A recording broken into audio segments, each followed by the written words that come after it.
दूरदर्शन किसान के चौपाल चर्चा कार्यक्रम में आपका स्वागत है। हम आए हुए हैं मध्य प्रदेश के ग्वालियर जिले के केरिया पदमपुर गांव में। बातचीत करेंगे यहां के ग्रामीणों से, जानेंगे कि सरकार द्वारा चलाई गई योजनाओं का लाभ यहां के ग्रामीण किस प्रकार उठा रहे हैं, साथ ही किस हद तक लाभान्वित हुए हैं वो सरकार द्वारा चलाई गई योजनाओं से।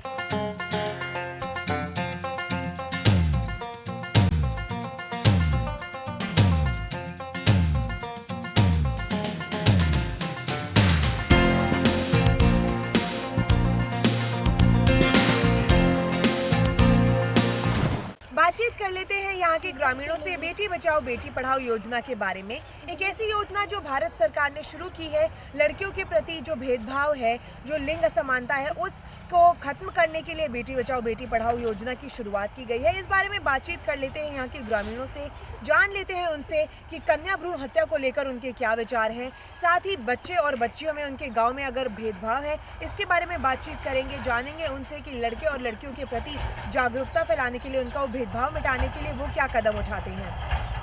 जी, आप हमें बताएं, बेटी बचाओ बेटी पढ़ाओ योजना के अंतर्गत आपके गांव में कैसे जागरूकता फैलाते हैं। नहीं, ये तो बहुत सही अच्छी जानकारी है और सही बराबर बेटा बेटी में कोई फर्क नहीं है, वो पढ़ रही है हमारे यहाँ। लड़के लड़कियां समान तौर पर शिक्षित समान तौर पर, जहाँ पे भी मिडिल स्कूल, अभी हाई स्कूल नहीं, लेकिन बाजार तक जाती है हमारी बच्ची, बहुत अच्छी। 12वीं कक्षा तक पढ़ाई करती है जी। 12वीं के बाद कहाँ पढ़ती है। कॉलेज में जाती है। कॉलेज गांव से कितनी दूरी पे है। मुरार है यहाँ से 3 किलोमीटर। 3-4 किलोमीटर। तो कोई दिक्कत नहीं आती है। नहीं, कोई दिक्कत कन्या भ्रूण हत्या के कोई मामले नहीं यहाँ पे हमारे, बिल्कुल नहीं। बाकी लोगों में आप कैसे जानकारी फैलाते हो। नहीं, यही बताते हैं, ये तो गलत चीज़ है। कन्या भ्रूण हत्या तो बहुत गलत है, उसके खिलाफ है हम लोग सब। हमारे गाँव में ऐसा कहीं पे भी हो, आस पड़ोस में ऐसी कुछ करते। जान लेते हैं एक और ग्रामीण से, बेटी बचाओ बेटी पढ़ाओ योजना के अंतर्गत उन्हें कितनी जानकारी है, जानते हैं। जी, आप हमें बताएं, बेटी बचाओ बेटी पढ़ाओ योजना के बारे में आपको क्या जानकारी है। मैं तो ये सब जानते हैं, वही आती है। आपके गांव में लड़के लड़कियां समान तौर पर शिक्षित होते हैं। हाँ। लड़कियों के लिए भी विद्यालय है लड़कों की तरह। हाँ है। और कन्या भ्रूण हत्या के बारे में आप गाँव में कैसे जागरूकता फैलाते हो। अभी तो ऐसा काम हुआ ही नहीं है, उसके बारे में बात ही नहीं है अपने पास। आपके आसपास के गांव में कोई ऐसा कुछ सुनाई दिया हो। नहीं। मध्य प्रदेश में भी वैसे कोई कन्या भ्रूण हत्या के मामले नहीं आते। नहीं, जो ही नहीं सुनी है अभी हमने। ऐसा नहीं है। ठीक है, आपके गांव में आंगनवाड़ी है। हाँ। आंगनवाड़ी में टीकाकरण की व्यवस्था होती है। हाँ, होती है। जो एनएम है वो क्या घर घर आती है। हाँ, आती है मैडम। घर घर आके वो क्या किन किन चीज़ों का टीकाकरण लगाती है। बच्चा 7 महीना पेट में आया तो बच्चा, उसके टीका भी लगती है। फिर बच्चा डिलीवरी के बाद में उसके भी टीके लगते हैं। तो गांव में अगर कोई रोग फैल रहा होता है, कोई बीमारी फैल रही होती है, उसके बारे में कोई जानकारी देती है आना घर घर जाकर। नहीं, जानकारी तो जैसे अपन लोग दे रहे हो तो आते हैं वो लोग। तो एनएम कोई वैसे व्यवस्था हो कि टीकाकरण के अलावा जो गर्भवती महिलाएं हैं उनके लिए कोई व्यवस्था है आपके यहाँ गाँव में। व्यवस्था है, मतलब अपन नंबर डाल कर दो तो गाड़ी आया तो तुरंत ले जाते हैं। बातचीत कर लेते हैं एक और ग्रामीण से बेटी बचाओ बेटी पढ़ाओ योजना के बारे में, जान लेते हैं उन्हें कितनी जानकारी है इस योजना के अंतर्गत। जो बेटी बचाओ योजना है, जो इंडियन गवर्नमेंट की और मध्य प्रदेश सरकार भी इसको चला रही है, तो इससे काफ़ी अवेयरनेस लोगों में एक अवेयरनेस इस तरीके से फैली है कि पहले एक दौर हुआ करता था जब कन्या भ्रूण हत्या के मामले काफ़ी सामने आते थे। हर कोई चाहता था कि घर में लड़के का जन्म हो, लेकिन अब वो परिस्थितियाँ काफ़ी चेंज हो गई हैं, क्योंकि जब से PNDT एक्ट लागू हुआ है उसके तहत जितने अल्ट्रासाउंड सेंटर हैं पूरे MP में, पूरे इंडिया में, वो सब एक साइबर से अटैच हो गए हैं। अगर कोई डॉक्टर इस तरीके से कोई कन्या भ्रूण की जांच करता है तो वो सीधे साइबर पर मैसेज जाता है, तो उसके वो क्लिनिक बंद हो जाता है। एक तो इससे भी अवेयरनेस बढ़ी है, और दूसरा जिस हिसाब से पूरे देश में बेटियां आगे बढ़ रही हैं, चाहे वो शिक्षा का क्षेत्र हो, चाहे आर्मी नेवी का क्षेत्र हो, कोई भी फील्ड हो, बराबर से जो दर्जा मिला है, तो आज वो जागरूकता आ गई है कि हाँ, बेटी भी घर का नाम रोशन कर सकती है। तो एक तरीके से बेटी बचाओ बेटी पढ़ाओ योजना के अंतर्गत सोनोग्राफी के जरिए अब आप लिंग परीक्षण नहीं करा सकते हैं। आप इस बारे में पता नहीं लगा सकते कि गर्भ में लड़का है या लड़की, जिसकी वजह से बेटी बचाओ बेटी पढ़ाओ योजना काफ़ी सार्थक साबित हो रही है, सिर्फ इस गांव में ही नहीं बल्कि पूरे मध्य प्रदेश में। आइए बातचीत करते हैं और ग्रामीणों से, जान लेते हैं बेटी बचाओ बेटी पढ़ाओ योजना के अंतर्गत उन्हें कितनी जानकारी है। बेटी बचाओ बेटी पढ़ाओ योजना के बारे में आप लोगों को, गाँव वालों को कितनी जानकारी है। पढ़ रही है बेटी कहीं पढ़ रही हैं, स्कूल में जाती हैं। आपके गांव में जो आंगनवाड़ी है, जो उसमें एनएम होती है, क्या वो बेटी बचाओ बेटी पढ़ाओ योजना के बारे में कोई जानकारी देती है लोगों में? महिलाओं को भी जानकारी देती है? देती हैं। आंगनबाड़ी में छोटे बच्चे खेलने के लिए जाते हैं, पढ़ने के लिए जाते हैं? जाते हैं। उन्हें भोजन की व्यवस्था है? हाँ, मिलता है भोजन। क्या क्या मिलता है खाने में? दलिया मिलता है और वो सब्जी पूरी चाट मिलती है, रहती है सब चीज़ मिलती है। हर दिन के हिसाब से अलग अलग भोजन मिलता है? अलग अलग अलग क्या क्या मिलता है? जैसे किसी दिन कोई लड्डू मिलेगा, खीर बर्फी मिल सकती है। खीर बनती है, कभी पूड़ी उड़ी ऐसे अलग अलग मिलता है। तो इससे क्या बच्चे प्रेरित होते हैं कि नहीं, प्रेरित जाए हम होते- पढ़ने के लिए? बिल्कुल, बच्चों में उत्साह रहता है इसलिए। छोटे बच्चे जाते हैं जी, आंगनवाड़ी जी, में? बिल्कुल जाते हैं।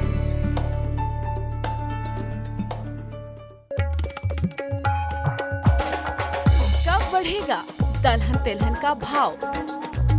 सब्जियां दिखाएंगी कब तक ताव? मसालों की मंडी में कैसी है बयार? कब गरमाएगा गेहूं का बाजार? कहां बिकेगा अच्छे भाव में धान? मंडी खबर में ऐसे हर सवाल पर ध्यान। सोमवार से शनिवार सुबह 8 बजे देखें दूरदर्शन किसान पर।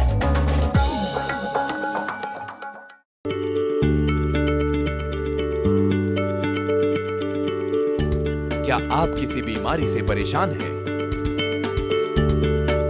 चाहते हैं डॉक्टर की सलाह? तो हम हैं आपके साथ, बताएंगे आपको जीने की राह। समस्याएं आपकी, समाधान देश के मशहूर विशेषज्ञों के। घर बैठे बात करें देश के जाने माने डॉक्टरों से।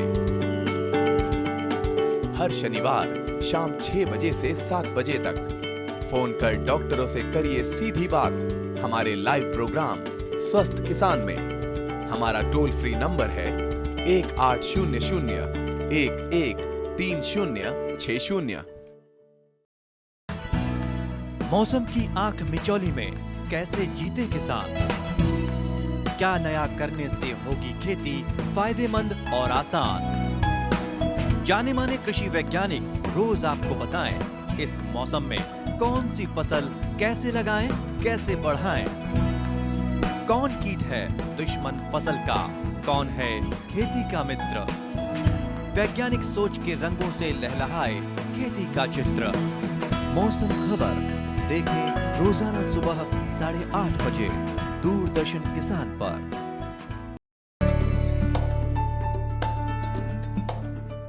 बेटियां दो है लम्हा खुशी का, बेटियां दो है लम्हा खुशी का। बेटी बचाओ बेटी पढ़ाओ एक नई योजना है जो कि देश की बेटियों के लिए चलाई गई है। बेटी बचाओ बेटी पढ़ाओ योजना का उद्घोष स्वयं प्रधानमंत्री नरेंद्र मोदी ने 22 जनवरी 2015 को पानीपत हरियाणा में किया था।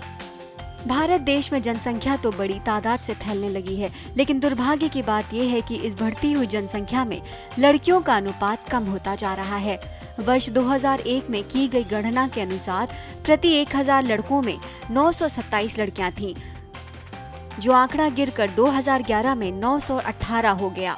आधुनिकीकरण के साथ साथ जहां विचारों में भी आधुनिकता आनी चाहिए, वहां इस तरह के अपराध बढ़ रहे हैं। अगर इसी तरह वर्ष दर वर्ष लड़कियों की संख्या कम होती रही तो एक दिन देश अपने आप ही नष्ट होने की स्थिति में होगा। अतः इस दिशा में लोगों को जागरूक बनाने के लिए बेटी बचाओ बेटी पढ़ाओ योजना शुरू की गई। क्या है ये बेटी बचाओ बेटी पढ़ाओ का मुख्य उद्देश्य? कन्या भ्रूण हत्या को रोकना, बेटियों की सुरक्षा। बेटी बचाओ बेटी पढ़ाओ योजना के अंतर्गत दी जाने वाली सुविधाएं: अलर्ट बटन, एक बटन है जिसके जरिए संदेश, आवाज संदेश, साथ ही इमेज के जरिए मदद मांगने की सुविधा। संकट प्रबंधन केंद्र, अगर कोई दुर्घटना हो गई है तो इस स्थिति में उचित कार्यवाही हेतु संकट प्रबंधन केंद्र की सुविधा दी जाएगी। जनता की जागरूकता हेतु प्रयास। बेटी बचाओ बेटी पढ़ाओ के अंतर्गत दी जाने वाली ये सबसे महत्वपूर्ण योजना है। तो अभी हमने बातचीत की बेटी बचाओ बेटी पढ़ाओ योजना के बारे में। जाना यहाँ के ग्रामीणों से कि लड़के और लड़कियों में किस तरीके से वो समानता रखते हैं। यहाँ आंगनबाड़ी भी है जहाँ पे बच्चों को मध्याह्न भोजन दिया जाता है। साथ ही लड़कियों के लिए भी यहाँ विद्यालय है जहाँ लड़के और लड़कियाँ समान तौर पर शिक्षित होते हैं। आपको ये भी बता दें कि कन्या भ्रूण हत्या के कोई भी मामले इस गाँव में, साथ ही इस पूरे ज़िले में, पूरे मध्य प्रदेश में ही बल्कि आपको ज़्यादा सामने नहीं आएंगे। लिंग असमानता की इतना कोई दिक्कत नहीं है इस गाँव में। साथ ही बेटी बचाओ बेटी पढ़ाओ योजना के बारे में यहाँ के लोगों में काफी जागरूकता है। स्वप्न गांधी जी का साकार करना है, स्वच्छता का देश में त्योहार करना है।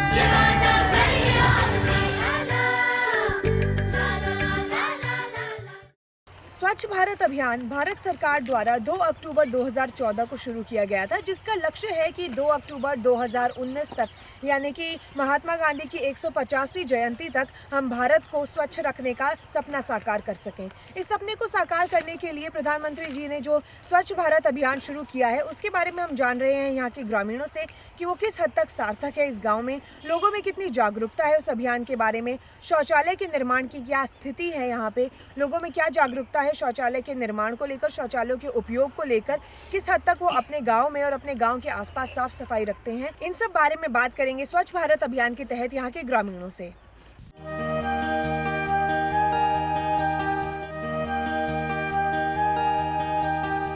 स्वच्छ भारत अभियान के तहत आपको आपके ज़िले में कितनी जानकारी है?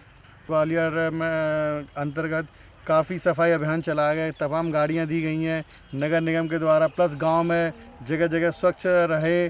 गांव में लेटरिन बाथरूम नए नए बनवा देना, घरों में बनवा देना, गांव में खेतों में लेटरिन में ना जाना, ये सब तमाम दीवारों पर लिखना, तमाम लोगों को इस जानकारी देना कि गांव स्वच्छ रखें, नाली वालियाँ साफ़ रखें, घर स्वच्छ रखें। ये अभियान चल रहा है, बहुत अच्छा अभियान है। शौचालय बनने से महिलाओं और बुजुर्गों को क्या सहूलियत हुई है? मैडम ये हुआ है कि महिला अब बजाय खेतों के घरों में जाने लगी हैं, जिससे गंदगी और बीमारियों के बचाव हुआ है। सुरक्षा के मामले में भी कोई हेल्प मिली है? सुरक्षा भी बहुत हुई है, नहीं तो महिलाएं पहले गांव ग्रामीण में खेतों में जाती थी, इसके बजाय उन्होंने घर में, जिससे आने वाली जनरेशन को भी फायदा हुआ है। जी, बातचीत कर लेते हैं एक और ग्रामीण से स्वच्छ भारत अभियान के बारे में। जान लेते हैं कि जब से शौचालयों का निर्माण हुआ है तब से गांव में ग्रामीणों को, बुजुर्गों को, महिलाओं को उनके निजी तौर पर क्या सहूलियत हो गई है। जी, आप हमें बताएं। मैडम, जब से शौचालय बने हुए हैं, जब से हमें बहुत लाभ हुआ है। लाभ ये हुआ है कि बेचारे बड़े बूढ़े हैं, 55-60 साल के समथिंग हैं, तो बाहर लेटरिन करने नहीं जा पाते थे, वो आज अपने घर में ही मतलब शौचालय बना के लेटरिन बाथरूम सब जो भी कर रहे हैं वहाँ कर रहे हैं। और महिलाएं किसी के खेत में चले जाती, तो कोई किसान कोई किसी से गाली देता था, कोई किसी से, आज वो स्थिति नहीं है, ये गाली नहीं मिलती। सुरक्षा भी काफ़ी हो गई है इस मामले में? सुरक्षा बहुत हो गई है, और मतलब बहन बेटियाँ हैं वो अपने घर में हैं, और मतलब जैसे गाँव में औरतें रहती हैं उसी तरीके से रह रही हैं, जैसे बाज़ार में हैं, बाज़ार में रह रही हैं, उसी तरह के मार्केट में उसमें गाँव में रह रही हैं। तो आपको स्वच्छ भारत अभियान का क्या आने वाले समय में उसका क्या भविष्य दिखता है? क्या लगता है आपको देश का कैसा भविष्य होगा? मैडम, आने वाले समय में यही लग रहा है कि डिजिटल बनने वाला है, कुछ समय बाद अपना इंडिया कुछ बदलने वाला है, कुछ डिफरेंट करने वाले हैं मोदी जी, कुछ अलग करने, मतलब ऐसा करने वाले हैं जैसे शहर में लोग रह रहे हैं, इसी प्रकार गांव में रहना चाहते हैं। तो गांव का भी शहरीकरण करने की कोशिश हो रही है। जी, बातचीत कर लेते हैं कुछ और ग्रामीणों से स्वच्छ भारत अभियान के बारे में। जान लेते हैं कि ये जो अभियान है इसके तहत लोगों में कितनी जागरूकता है, ग्रामीणों में कितनी जागरूकता है, वो अपने स्तर पर क्या कदम उठाते हैं।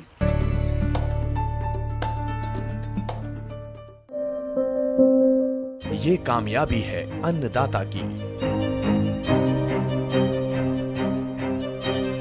एक कहानी है खेत और खलिहानों की। कैसे करें अपने पशुओं की देखभाल, जानिए गांव-गांव के किसानों का हाल। देखिए गांव किसान, सोमवार से शुक्रवार दोपहर 12 बजे। हम आ रहे हैं आपके गांव। घूमते फिरते का कारवां पहुंच चुका है मथुरा में। हम आ पहुंचे हैं कांगड़ा जिले में। सामान्य ज्ञान के पूछेंगे सवाल।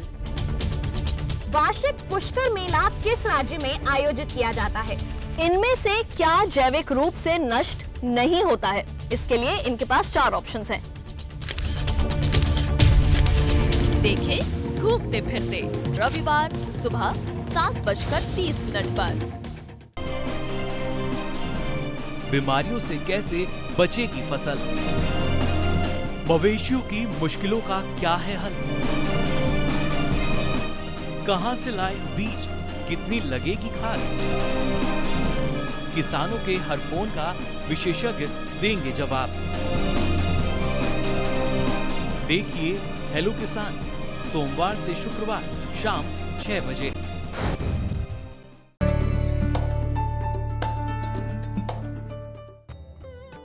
प्रधानमंत्री की बड़ी योजनाओं में स्वच्छ भारत अभियान अहम है। साफ सफाई को सबसे बड़ा काम बताने वाले राष्ट्रपिता महात्मा गांधी की जयंती से सरकार स्वच्छ इंडिया अभियान की शुरुआत कर रही है। स्वच्छ भारत मिशन के तहत 2019 तक देश को पूरी तरह से स्वच्छ बनाना है। अक्टूबर 2019 तक के 5 वर्ष के अंतराल में समूचे देश को स्वच्छ करने के लक्ष्य को हासिल करने के लिए 2 लाख करोड़ रुपए खर्च किए जाएंगे। उस साल महात्मा गांधी की 150वीं जयंती मनाई जाएगी। क्या हम बापू की पुकार सुन रहे हैं? क्योंकि वो हमें ताकीद करते हैं कि हमारे आसपास गंदगी ना हो, लेकिन इसके लिए हमें ही हाथ उठाने होंगे। आज जरूरत है जागने की, घर की सफाई से आगे बढ़कर स्वच्छ भारत के लक्ष्य को पाने की। जरूरत है बापू की उस पुकार को सुनने और अपनाने की जो कहती है कि हर आदमी अपना सफाई कर्मी खुद बने। अभियान की शुरुआत हो चुकी है। सभी मंत्री अपने अपने राज्यों में जाएंगे और सार्वजनिक स्थलों पर सफाई कर उदाहरण पेश करेंगे। कहीं कहीं स्कूली बच्चों को भी इस अभियान में शामिल करने को कहा गया है। योजना की खास बात यह है कि सरकार ने हर स्तर पर विशेष ध्यान देने की कोशिश की है और गंगा किनारे बसे शहरों को तवज्जो दी जाएगी। प्रधानमंत्री नरेंद्र मोदी ने गंगा सफाई अभियान को अपनी सरकार के एजेंडे में सबसे ऊपर रखकर साफ सफाई के प्रति अपनी प्रतिबद्धता जताई। उन्होंने स्वच्छ भारत को जन आंदोलन बनाने और उसमें अधिक हिस्सेदारी सुनिश्चित करने के लिए उसे आर्थिक गतिविधि से जोड़ने की अपील की। पहले भी प्रधानमंत्री मोदी स्वच्छता को पर्यटन और अर्थव्यवस्था से जोड़ते हुए इस पर विशेष जोर देते रहे हैं। उनके मुताबिक विश्व पटल पर देश को टॉप के 50 पर्यटन स्थलों में शामिल कराने के लिए विश्व स्तर की स्वच्छता अभियान की जरूरत है। प्रधानमंत्री मोदी ने लाल किले की प्राचीर से अपने पहले स्वतंत्रता दिवस भाषण में 2019 तक हर घर में शौचालय बनाने की बात कही थी। साथ ही प्रधानमंत्री ने कहा था कि गरीबों के सम्मान के लिए स्वच्छता बेहद जरूरी है। यह पहली बार नहीं कि जब सरकार ने देशव्यापी स्वच्छता अभियान की शुरुआत की हो, लेकिन यह पहली बार हुआ है जब साफ सफाई को एक जन आंदोलन का रूप देकर जनता की सीधी भागीदारी सुनिश्चित की गई है। तो अभी हमने बातचीत की स्वच्छ भारत अभियान के बारे में, जाना यहाँ के ग्रामीणों से कि स्वच्छ भारत अभियान के बारे में उन्हें कितनी जागरूकता है, उन्हें कितनी जानकारी है, साथ ही वो किस तरीके से जानकारी फैलाते हैं अपने आसपास के गांव में, अपने आसपास के ग्रामीणों में। वो अपने निजी तौर पर किस तरीके से साफ सफाई रखते हैं, किस तरीके से जागरूकता फैलाते हैं बाकियों में साफ सफाई को लेकर। साथ ही शौचालय निर्माण से अब उन्हें कितनी सहूलियत हो गई है, ग्रामीणों को, बुजुर्गों को, महिलाओं को कितनी सहूलियत हो गई है स्वच्छ भारत अभियान के तहत। बातचीत कर लेते हैं यहाँ पर मौजूद कुछ बच्चों से, जान लेते हैं कि इस गांव में आंगनबाड़ी खुलने से उन बच्चों को क्या फ़ायदा हुआ है। मध्याह्न भोजन की व्यवस्था हो गई है तो एक तरीके से उन बच्चों को प्रेरित करती है कि वो रोज़ आंगनबाड़ी में जाएं। साथ ही साथ वो उन्हें प्रेरित करेगी कि वो स्कूल में जाना की ज़रूरत करें, स्कूल में जाना शुरू करें, क्योंकि मिड डे मील स्कीम के तहत पहली से 8वीं कक्षा तक के बच्चों को मध्याह्न भोजन की व्यवस्था है, उससे छोटे बच्चों को भी मध्याह्न भोजन की व्यवस्था है। तो जान लेते हैं यहाँ के बच्चों को कितना प्रेरित किया जा रहा है इस व्यवस्था से। आपके घर में, आपके यहाँ आंगनबाड़ी है? आंगनबाड़ी में क्या क्या खिलाते हैं? एक खिचड़ी है और छुकिया चावल मिलते हैं वैसे, और खीर मिलती है, पूड़ी मिलती है और सब्जी मिलती है आलू की। हर दिन अलग अलग खाना मिलता है? यस। और कुछ पढ़ाते हैं? खिलौने धरे अपने आप खेल लेते हैं। कितने छोटे छोटे बच्चे वहाँ खेलते हैं? ऐसे ही हम जैसे ही आ जाते हैं और छोटे नहीं जाते। और कोई क्लास के बच्चे भी जाते हैं? बड़े बच्चे, तुमसे बड़े बच्चे जाते हैं? नहीं जाते। और कोई जैसे दिवाली होती है, होली होती है, कुछ बड़ा त्योहार होता है तो कुछ एक्स्ट्रा स्पेशल खाना बनता है, कुछ खास खाना बनता है? नहीं। अच्छा, और कोई बच्चा जो बताएगा आंगनबाड़ी में उनके यहाँ क्या क्या होता है? आंगनबाड़ी में आपके यहाँ क्या होता है? क्या खाने में क्या देते हैं? खिचड़ी मिलती है और सब्जियाँ मिलती हैं और रोटी और खीर और पूड़ी और हर दिन अलग अलग खाना देते हैं? रोज। और आप कितने बजे जाते हो आंगनबाड़ी? सुबह जाते हो? कुछ पढ़ाई भी करते हो? हाँ। क्या पढ़ते हो? देवी चीज़ी चुनावड़ा पढ़ते हैं। ठीक है, आपके गांव में लड़के और लड़कियां, बहुत सारी लड़कियां भी हैं कि लड़के ही हैं सिर्फ? लड़कियां भी है, लड़के भी है। लड़कियां अपना अलग से खेलती है? हाँ। आप क्या आंगनबाड़ी में क्या क्या देते हैं खाने को? रवा, पूड़ी, खिचड़ी और सब्जी। और आपके यहाँ कुछ पढ़ाई भी कराते हैं आंगनबाड़ी में? हाँ हाँ। क्या पढ़ाते हैं? एक किताब होती है, उसमें पढ़ते हैं। तो बच्चे अपने आप से पढ़ते हैं? पढ़ाते हैं। तो जो छोटे छोटे बच्चे आते हैं उन्हें कैसे पढ़ाते हैं, जो बहुत छोटे बच्चे हैं? बुलवाते हैं। अच्छा, उसे ऐसे पढ़ाते नहीं है किताब से? हाँ। ठीक है। तो ये हमने बातचीत की यहाँ के बच्चों से, जाना कि यहाँ जो इस गांव में आंगनबाड़ी खुली हुई है वहाँ का लाभ ये बच्चे कैसे उठाते हैं। मध्याह्न भोजन की व्यवस्था है, साथ ही व्यवस्था है पढ़ने की, खेलने की। लड़के लड़कियों में कोई फ़र्क नहीं है। इस गांव में बच्चे हो या बड़े, सब शौचालयों का प्रयोग कर रहे हैं। स्वच्छ भारत अभियान बहुत ज़ोरों शोरों से इस गाँव में चल रहा है। शौचालयों का निर्माण हो रहा है। साथ ही अगर बेटी बचाओ बेटी पढ़ाओ योजना की बात करें तो लड़के और लड़कियों में कोई फ़र्क नहीं है। लिंग असमानता का ऐसा कोई स्तर नहीं है जिसके लिए हमें फिक्र करने की ज़रूरत है। साथ ही लिंग परीक्षण के कोई मामले ऐसे यहाँ सामने नहीं आए हैं। कन्या भ्रूण हत्या के कोई मामले सामने नहीं आए हैं।